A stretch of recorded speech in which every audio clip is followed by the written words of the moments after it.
اعوذ باللہ من الشیطان الرجیم بسم اللہ الرحمن الرحیم۔ السلام علیکم ڈیئر اسٹوڈنٹس۔ بیٹا ہم لوگوں نے حدیث نمبر 3 جو ہے وہ ختم کر لی تھی۔ آج ہم لوگ حدیث نمبر 4 جو ہے وہ سٹارٹ کریں گے۔ تو بیٹا اپنی بکس کھولیں اور اس سے میں آپ لوگوں کو ریڈ کرواتی ہوں اور اس کے متعلق کچھ سمجھاتی ہوں۔ حدیث نمبر 4 ہے، پہلے ہم عربی پڑھتے ہیں اس کی۔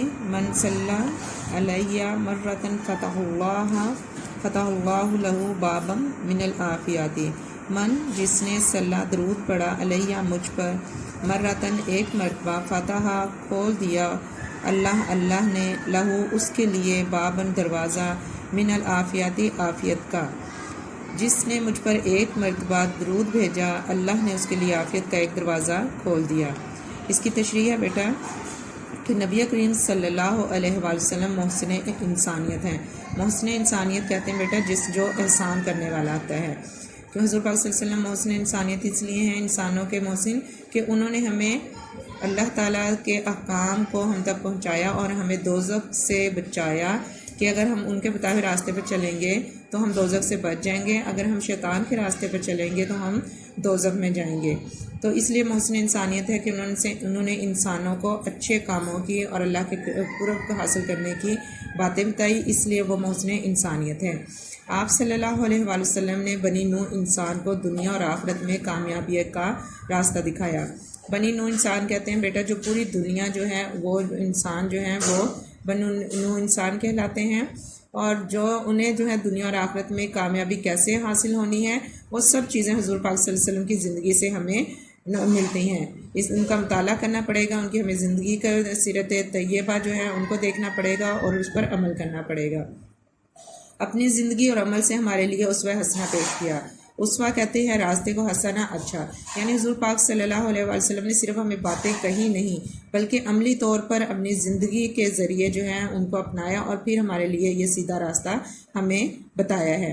انسان پر حضور پاک صلی اللہ علیہ وآلہ وسلم کے احسانات کا تقاضا ہے کہ ہر چیز سے بڑھ کر جو ہے جو محبت کی جائے وہ حضور پاک صلی اللہ علیہ وسلم سے کی جائے، اور اس کی عملی شکل یعنی جو ہم نے عملی شکل جو ہمارے کام ہیں وہ آپ صلی اللہ علیہ وسلم کی جو تعلیمات ہیں ان پر عمل کیا جائے، اور محبت و عقیدت کے طور پر جو ہے آپ صلی اللہ علیہ وآلہ وسلم پر درود و سلام بھیجا جائے۔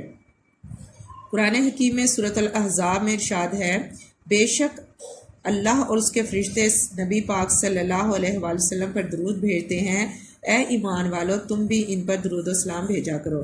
یہ سورۃ الاحزاب میں کتنی بڑی بات اللہ نے فرمائی ہے کہ اللہ تعالیٰ خود اور فرشتے جو ہیں وہ حضور پر درود بھیجتے ہیں۔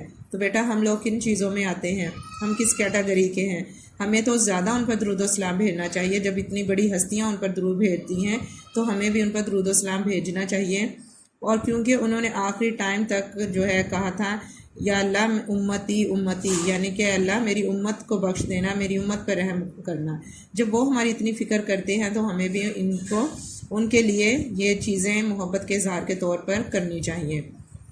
اس سے ظاہر ہوتا ہے کہ حضور صلی اللہ علیہ وآلہ وسلم پر درود بھیجنے کی ہمیں اللہ کی طرف سے تاکید ہے۔ درود بھیجنے کا صلہ کا مطلب ہوتا ہے بدلہ یا جزا۔ نبی کریم صلی اللہ علیہ وآلہ وسلم نے خود اس حدیث میں فرما دی ہے کہ مجھ پر جو ایک مرتبہ درود بھیجنے کے بدلے اللہ تعالیٰ اس کے لیے کیا کرے گا، عافیت کا ایک دروازہ۔ عافیت کہتے ہیں جو انسان کسی سکون میں ہوتا ہے، جہاں کوئی دکھ نہیں ہوتا، کوئی تکلیف نہیں ہوتی، ایسا دروازہ جو ہے انسان کے لیے کھول دیتا ہے۔ اس لیے کہتے ہیں کہ کوئی دکھ تکلیف پریشانی ہے تو انسان جو ہے وہ زیادہ درود شریف کا ورد کرے، اور اللہ تعالیٰ سے اس کے بدلے یا اس کے وسیلے سے اللہ سے جو دعا کی جاتی ہے وہ قبول ہوتی ہے۔ جو دعا جو ہے بغیر درود کے پڑھی جاتی ہے وہ کبھی بھی عرش عظیم تک نہیں پہنچتی۔